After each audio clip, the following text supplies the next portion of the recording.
I transmigrated into a CEO romance boy's love novel, as a cannon-fodder side character who suddenly became self-aware. Since the realization came out of nowhere, and, truth be told, I wasn't exactly the brightest bulb, I made a snap decision. Cling to the protagonist bottom thigh for dear life. I assumed he was the untouchable flower on a high peak, and the protagonist top, a domineering so, was the only one worthy of admiring him from afar. They'd face countless obstacles but eventually find their happily ever after. That was the plan. But why were both of them looking at me like that? Their gazes, both equally intense, equally unreadable, held something off. Wait a second. Why didn't anyone tell me the protagonist bottom could also be the one on top? Welcome to History Channel. Subscribe to follow all our latest adventures. Story begins. I'm Nicholas Allen. The moment I gasped back to life after nearly drowning, a rush of unfamiliar memories flooded my mind, and my world turned upside down. Somehow, I came to understand that the world I lived in was actually a fictional universe. A boy's love novel, to be precise. One of those CEO romance stories, centered on the passionate entanglement between the aloof, domineering top, Edward Harris, and the cold, virtuous bottom, Jason Daniels. As for me, I was nothing. A throwaway extra with barely a name. In fact, this was supposed to be my only appearance in the book. I drown, Jason Daniels heroically saves me, and Edward Harris, passing by at that exact moment, gets captivated by Jason's wet and breathtakingly beautiful figure. From that point on, the story kicks off with love at first sight. And I, drenched and forgotten, fade into oblivion. Only something's different this time. Maybe it's because I've awakened some form of self-awareness. I'm not unconscious like the book described. I can see. I can think. I can even process what's happening. Which is why I clearly notice Edward Harris. His sharp, godlike features unmistakable, staring not at Jason, but at me. That can't be right. That look in his eyes is directed at me? I remember this part of the story. Edward Harris had partnered with the university to sponsor a research initiative and came to check on its progress himself. After the visit, he was supposed to bump into Jason Daniels, still soaked from rescuing me. At that point, Edward merely noticed Jason's looks. It wasn't until he learned that Jason was the lead researcher on the project that his admiration truly grew. But now I'm the one in Jason's arms, resting against his shoulder. And Edward Harris is looking straight at me. I tried to stay awake, but my body was too weak. The trauma of drowning caught up with me again. My vision blurred, consciousness slipping. Before I completely blacked out, I caught a glimpse of Edward's gaze, dark and unreadable, like a void I couldn't crawl out of. When I opened my eyes again, I was greeted by a flawless, sculpted face. Jason Daniels. His expression was cool, his eyes deep and still, like a glacial lake. Yet beneath that stillness, something flickered, too fast to catch. A faint antiseptic smell lingered in the air. The campus infirmary. He must have brought me here. His shirt was half-soaked, still clinging to his skin. He hadn't even bothered to change. Jason, I croaked, coughing. Thank you. My hand found his. I looked at him, earnest and sincere. You saved my life. I'll never forget this. From this day forward, I owe you everything, hell or high water, I'm yours. That's not necessary. I saw the corner of his mouth twitch.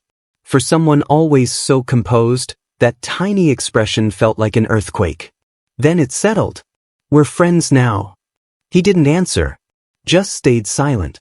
And silence means yes, right? No one told me it did, but, well, I've always been a bit shameless. With such a fine specimen of a man, a protagonist-level bottom, no less, how could I not cling for dear life? I had originally planned to ride the wave and ask for Jason's contact info on the spot. But when I pulled out my phone, waterlogged, screen black, I glanced at his equally sorry state and sighed. Guess not today. That's okay. Next time. Jason stood up. His hand, pale and slender, hovered over my head before landing in a soft, brief pat. Like he was indulging a child. It was a bit weird, but I decided to tolerate it. After all, I was nothing compared to the leg I was hugging. I've got to go. Take care of yourself. The meds are on the table, make sure to take them. Thanks, Jason. Don't forget to change or you'll catch a cold. I watched him walk away, reluctant to blink. This was why he was the leading man, wasn't it? Even to a nobody like me, he could show such gentle concern, like I was the only person in his world. Who could possibly resist? Leaning against the hospital bed, I tried to digest the absurd truth that had slammed into me. I never thought something like this would happen to me. To find out that everything, the world, the people, the events, was just part of a novel, it felt unreal. And yet, my thoughts, my feelings, my memories, they were all real. So screw it. Even if I'm a background character in someone else's story, I'm still me. After finally getting Jason's contact, I devoted myself to what I now called Operation Thling. Jason, did you eat? I bought extra milk and bread. Want to share? Jason, have you picked a partner for the group project? I can do anything, seriously. Jason, no. Thanks. No one. Sure. His replies were always concise. Bare minimum. But he always replied. Always helped if I asked. It was exactly what I wanted. Fawn over him, attach myself, stay useful. But as time passed, I couldn't help but wonder. Why does he have so much time to text me? Where's the romantic plot? Where's Edward Harris? Shouldn't Edward's assistant already have handed him Jason's resume, sparking love at first footnote? In the end, I decided to fulfill my duty as the only awakened extra in this world. Push the plot forward no matter what. Meanwhile, Jason Daniels sat holding his phone, visibly agitated.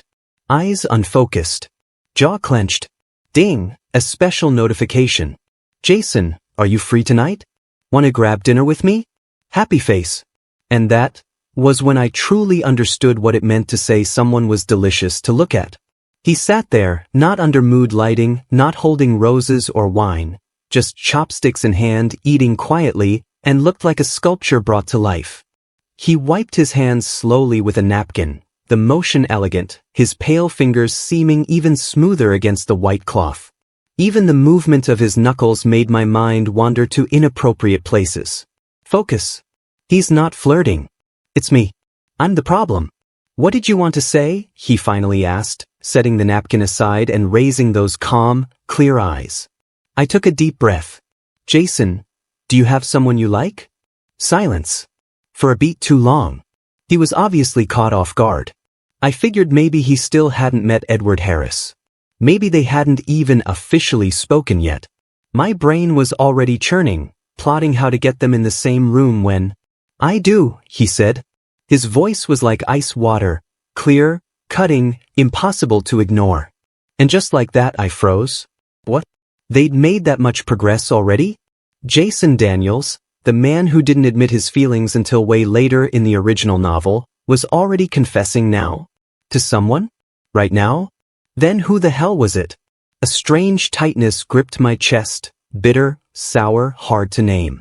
Like raising a delicate stalk of bok choy, only to watch a pig come along and take it away. Worse yet, the bok choy seemed willing. Jason Daniels wasn't exactly an innocent vegetable, and Edward Harris, while domineering, was far from a pig. Why the sudden interest? Jason asked, voice light, expression unreadable. Oh, I just really care about your romantic well-being. The moment the words left my mouth, I regretted them. There was a glimmer in his eyes, an amused shimmer that made it feel like I'd said too much. Actually, I'm a fortune teller, I blurted. And I've been sensing that your romantic luck is surging lately. It only makes sense that something's brewing. I couldn't keep going. Not under that gaze. Those faintly smiling eyes held a quiet meaning I couldn't unravel. I do like someone, he said softly. He's a really good person. I've liked him for a long time. Back in my tiny off-campus apartment, I still felt like I was floating through someone else's dream. Jason's confession had come too fast, too smooth, far ahead of the original story's pacing. And while I tried to ignore the odd ache in my chest, part of me relaxed. At least his half of the plot seemed on track. The other half, the Edward Harris half, was the one dangling precariously in the air. But what could a nobody like me possibly do about that? I was just a student. A powerless extra. Ring ring. Hello, is this Nicholas Allen? I'm Mr. Harris's assistant at Yank Company. Regarding our collaboration with your university, Mr. Harris would like to personally invite you to participate in the project. I agreed while practically astral projecting from my body. I mean, what the hell? I didn't have a cheat code. I wasn't the protagonist. Why was this going so well? Unless the mysterious, divine hand of the author was bestowing a sacred duty upon this humble background character. Even when I was sitting across from him, it didn't feel real. Edward Harris. The poster boy for the Seme archetype. Chiseled brows, sunken eyes, a sharp nose casting elegant shadows down a face sculpted by the gods. Thin lips, a clean jawline, and a cool detachment that screamed untouchable. Nicholas Allen. I've reviewed your academic performance. You meet our selection criteria. If you join the team, we'll guarantee you a position after graduation, with a salary not lower than this.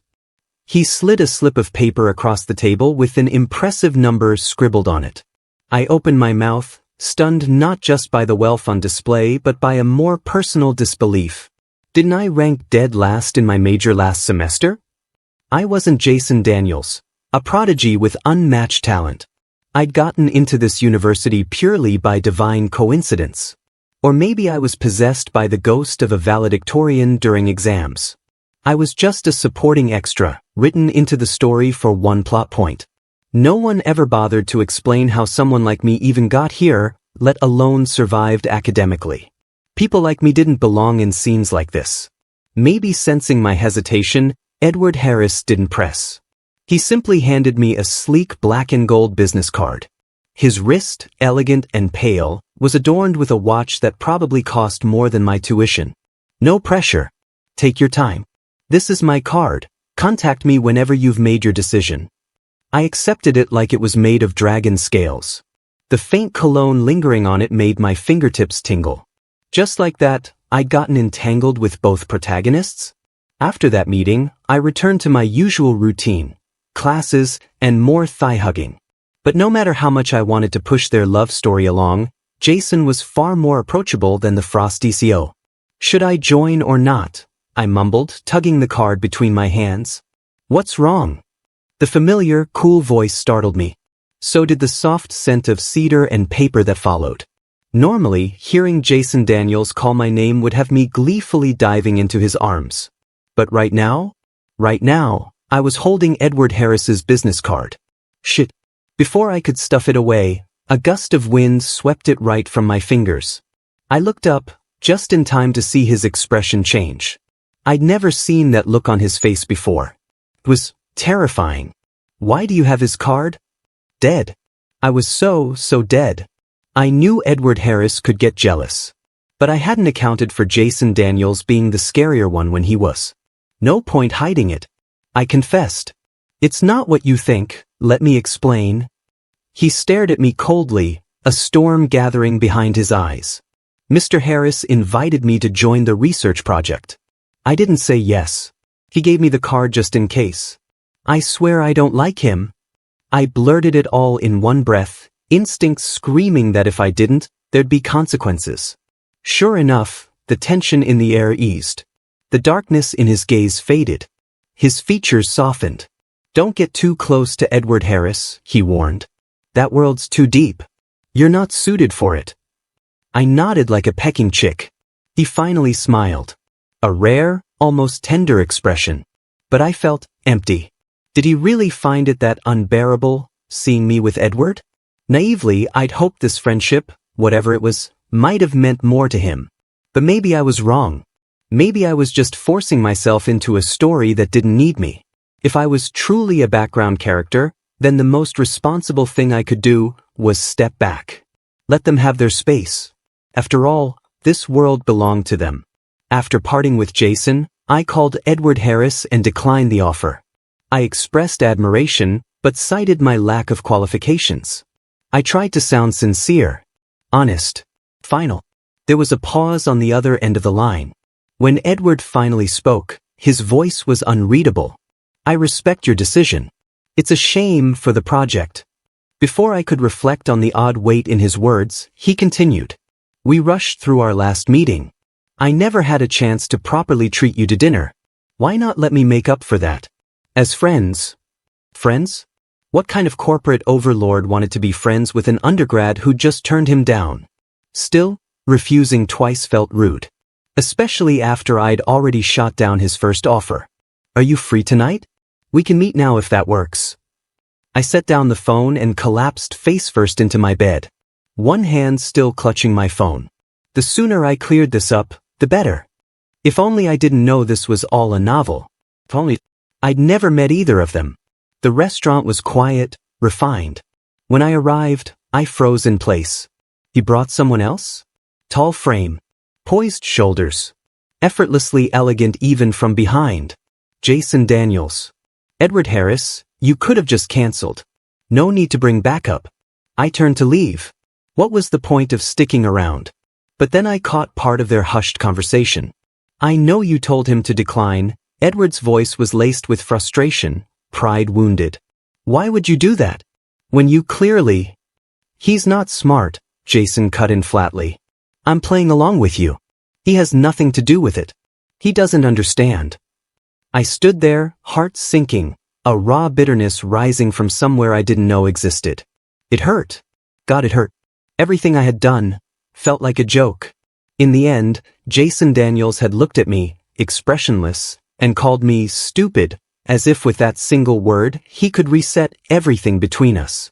Effortlessly, cruelly, he pushed me back to square one. I wanted to get out of there. But when luck deserts you, even breathing becomes a hazard. My elbow slammed hard against the edge of a nearby table. Pain shot up my arm as metal scraped bone. I winced.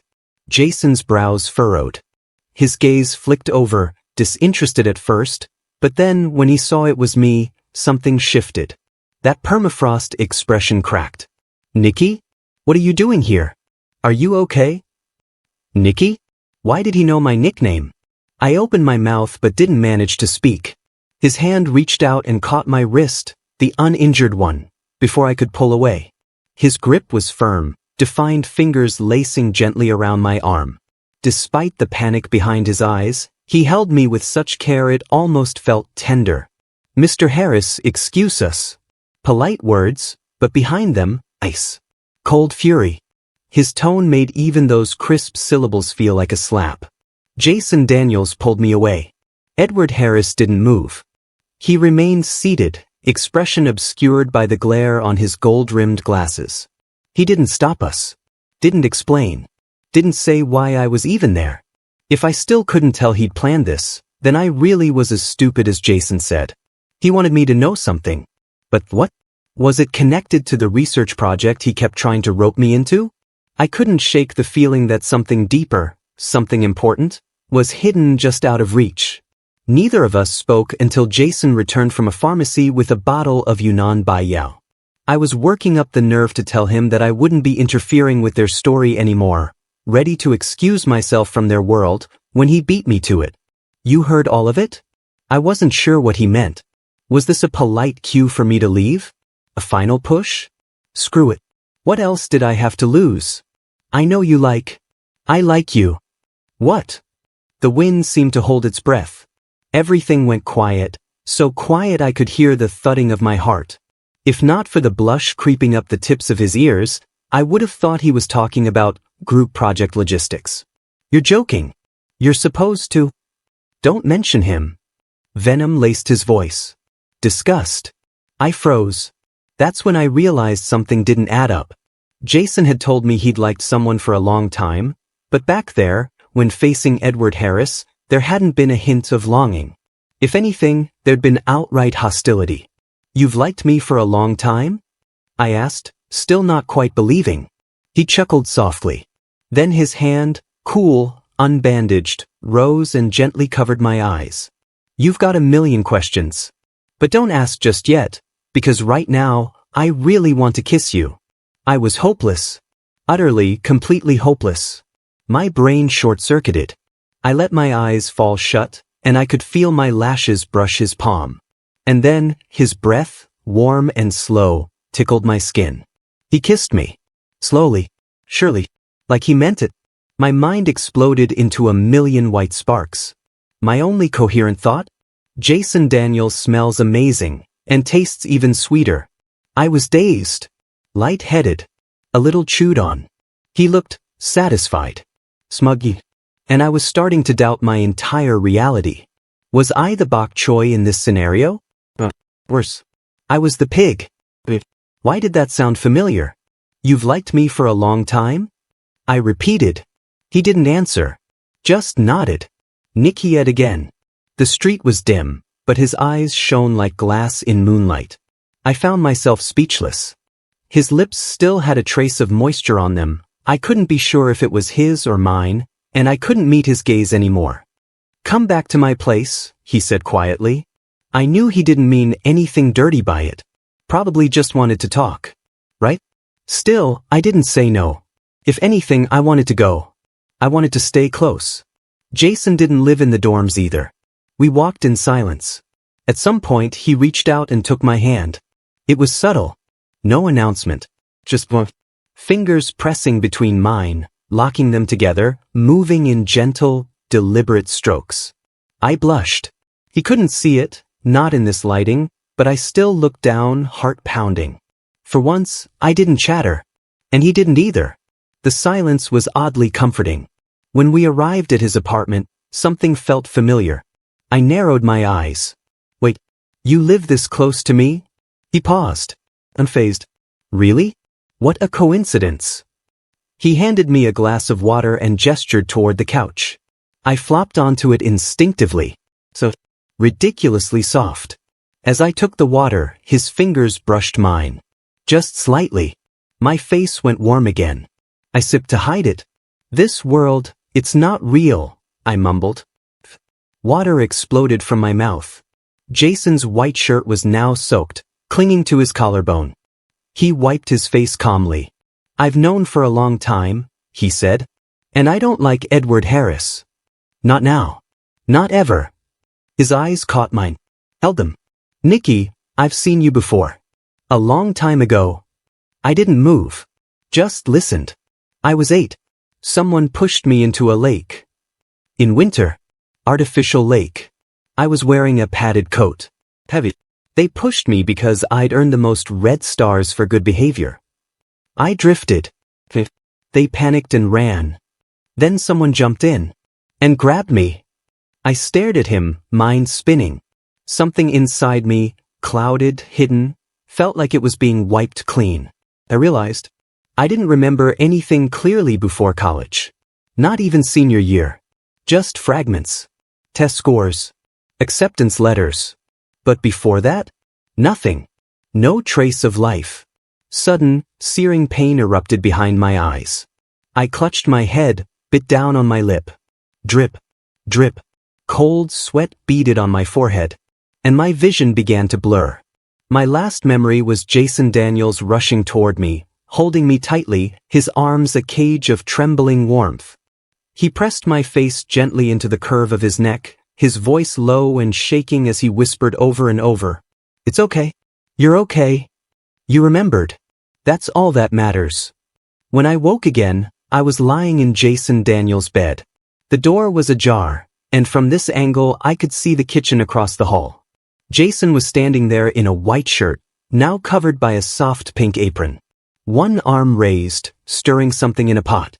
He bent down slightly as if to taste it. Then, with practiced ease, untied the apron and set it aside. When he walked over with a bowl in hand and saw I was awake, the indifference on his face melted, replaced by something tender and warm. He tilted his head and smiled. Nikki, you're up. I made some porridge. Try a little? Another day, another moment of being completely bewitched by Jason Daniels' looks. He held the bowl with one hand and stirred gently with the other, his fingers slender and well-defined, almost more delicate than the porcelain spoon itself. The scent of rice and something sweet drifted through the air, and I swallowed. I couldn't tell if it was because of the porridge or... He brought the spoon to my lips. I hesitated. I can feed myself. He leaned in slightly, voice soft and teasing. You sure? Or should I try another way? Excuse me? Was this really Jason Daniels talking? Panic flared in my chest, and I quickly opened my mouth and swallowed it whole. Shamefully, I finished the entire bowl that way. It wasn't until the last spoonful was gone that I remembered why I had passed out in the first place. I tugged at his sleeve weakly. Jason Daniels. I think I remember.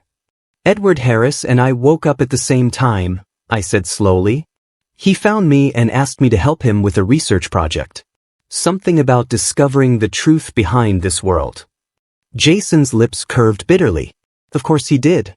That kind of man, he'd never accept a sudden influx of memories as anything but a threat. Not to mention, he and I never saw eye to eye. I agreed to help, I continued. I wanted to find a way to break the restrictions on your memory. But somehow, you broke through it yourself. He gave me a faint, almost wistful smile. I knew the moment you started clinging to me. Anyone still under its control just lives by the script. Like a puppet. That explained everything. He set the bowl down and raised his hand to cup my cheek, his expression darkening with something unreadable. Edward Harris, he said softly. After he saw you that day, he told me, I'm not interested in you, but that boy, he's exactly my type. After that, I turned down every single experiment he invited me to. I didn't care about the project anymore. I got what I wanted. The rest of the world could burn. His voice chilled, dipping into something dangerous. I should have known he'd go after you. Of course he would. He just wanted an excuse to be alone with you. But why? Why him? Why should he get to? I kissed him. It wasn't our first kiss. But it was the first time I initiated it. We were so close I could see the fury in his eyes freeze into surprise. I pressed a tentative lick to his lower lip, just to test the waters, and was immediately overwhelmed by his answer. He grabbed the back of my head, holding me in place. His tongue slipped through my parted lips, aggressive and thorough, claiming everything. I couldn't breathe. By the time I pushed him away, panting and flushed, I was sure my face, and my ears, were red as fire. A thin line of saliva still stretched between our mouths. He looked smooth, sated, like a cat that had finally caught its prey. Even so, I covered my face and said, voice trembling but certain, Jason Daniels, when I tried to set you up with Edward Harris, I felt awful. I thought it was because I cared about you as a friend. But now I realize. I peeked through my fingers and saw a heat in his eyes I'd never seen before. I think I fell for you at first sight. He chuckled, grabbing my wrist and forcing me to meet his gaze. I fell for you at first sight, 11 years ago. I must have looked skeptical, because his smile widened. He pulled me out of bed, slipped shoes onto my feet, and said he wanted to prove it to me. I was confused, but followed him anyway. He led me to a locked room at the end of the hallway. The moment he opened the door, I was nearly blinded. The walls, all of them, were covered in photos. Me, receiving a sticker for good behavior. Me, rolling up my pants and catching fish in a stream. Me, sleeping on a desk. Me, riding a scooter at midnight for barbecue. I opened my mouth, closed it, then finally managed. Jason Daniels, did you really have to photograph me sneezing? So apparently my new boyfriend was not only the kid I saved 11 years ago, but also a full-blown stalker. At least now, he could stalk me legally. The days that followed were embarrassingly sweet. I didn't eat cafeteria food. Group projects magically got done. Jason even helped me prep for finals, highlighting all the key points. Bliss. We were walking across the campus field one afternoon when we saw him again, Edward Harris. He didn't look much different, but the dark shadows under his eyes were deeper than before. He looked exhausted. He walked toward us in silence, stopped in front of us, and lit a cigarette. The flame flared with a sharp flick. And in that split second, before he took the first drag, I blurted out, "You're not allowed to smoke on school grounds." He looked up at me, startled, then, to my surprise, obediently snuffed the cigarette out between his fingers. And then he smiled. His gaze was dark, heavy, tinged with something amused and intrigued. Interesting, he said. I was at a loss for words. Jason Daniels stepped forward, placing himself squarely between us. I couldn't see his face, but his voice was cold as ice. Mr. Harris, I've already agreed to follow up on the project. You? Edward Harris waved a hand, cutting him off. The project's terminated. I hate being manipulated. I've got zero interest in playing savior. He glanced at us one last time, lifted a brow in what looked like a deliberate challenge, and said, Nicholas Allen, I find you intriguing. If you two ever break up, come find me. Jason's veins bulged with tension. His knuckles cracked audibly, like he was half a breath away from rearranging Edward Harris's face. I grabbed his arm tightly, glaring at Edward. Thanks for the offer, Mr. Harris, but I'm not breaking up with my boyfriend. The muscle under my fingers relaxed. I knew Jason had been momentarily soothed. Then came his parting shot. Yes, he said lightly. Mr. Harris, perhaps you could wish us a long and happy marriage, and lots of children. Lots of what? My face flushed in a second. I smacked his hand in protest, gripping him tighter as a warning, but he just chuckled under his breath, clearly enjoying himself. We'll be leaving now, Mr. Harris. He took my hand, firmly, deliberately, and led me back to our little home. I was a cannon-fodder extra in a CEO romance boys' love novel. And somehow, I ended up with the protagonist bottom. Of course, what truly pained me was that I spent way too long believing he really was the bottom. That illusion was shattered one night, when things got heated between us. I was flush with emotion, straddling his lap, gently cupping his face, whispering, Honey, I'll make sure you feel really good tonight. I thought he'd blush, close his eyes, lift his chin for a kiss, maybe bury his head into my neck. I thought we'd finally have a soft, blissful first time. But instead, oh, he murmured, eyes dark and glinting. You'll make me feel good? Let's just say, that's not how things went down. Now I was curled under the blankets, barely able to move. There was a very specific ache radiating from my lower half, indescribable, unforgettable. His voice from earlier still echoed in my head. Honey, how exactly are you gonna make me feel good? Honey, this spot is adorable, you really can? Honey, I'm sorry, you're so good. Why was I remembering all of this? A quiet chuckle broke through my spiraling thoughts. Jason's arm slid smoothly around my waist, his body warm against mine. He tucked his head into the curve of my neck, breath brushing hotly across my skin. Nikki, he whispered, I love you. I didn't answer, just reached back and held his hand. Jason Daniels, I love you too. You're the only protagonist I've ever had in my life. The end.